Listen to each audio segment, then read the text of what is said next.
Hey, what is up guys, it's Jay-Z here and welcome back to my channel.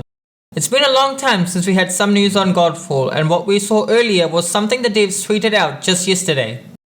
What we know so far is that the DLC is called Fire and Darkness. We know this from the article where they mentioned Godfall Fire and Darkness DLC has been rated, so we know the name of the DLC is Fire and Darkness.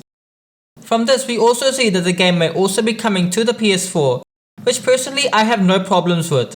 The more people playing, the more support this game may get in the future, whether that is more DLC or even Godfall 2, which may be really far away. Now to see what the tweet actually showed us.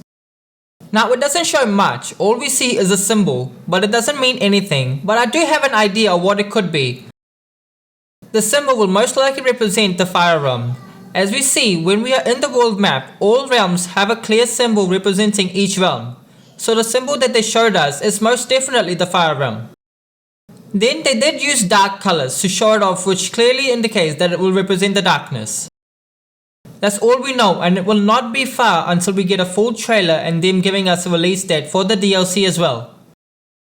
I really hope they do some really good storytelling as well as new activities for everyone to jump back into the game. The story in the main game was nothing to brag about. They have a deep lore, but the game made no effort to convey that story to the players. Also, what I need to see is to give us a reason to jump back into the world. They have created a really big world for us to explore. Right now, I am sure there is no one who does free roaming. They have just designed this beautiful world that they clearly made to show off the PS5. But all we ever see is this elevator. The end game also needs some work. As once you beat the Dreamstones, I still see no reason to do them other than just gathering the resources to upgrade your gear. You just feel forced to do it because you need the resources. Now to make Dreamstones worth farming is to make some loot dedicated to the Dreamstones.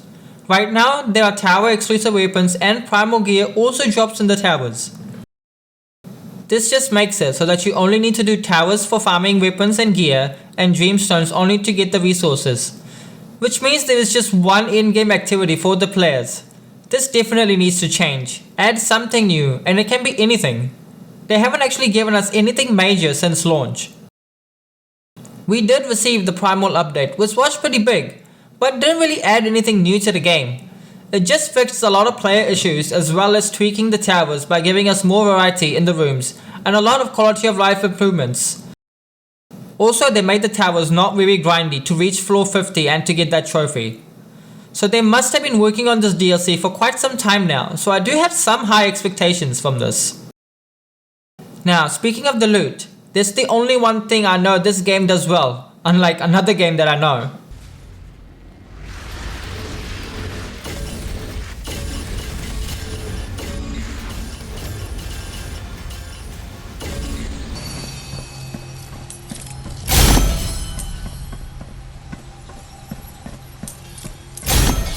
The reward for effort put in is great. The game gives you loot everywhere. With the DLC, I am really hoping for something really unique weapons and some really unique gear. Especially the legendaries need some exciting abilities, not just some stat boosts. We need some abilities that could change your northern and southern techniques. That's just an example that I have. Right now, all weapon classes have the same northern and southern techniques. They could change the northern and southern techniques to do things like this.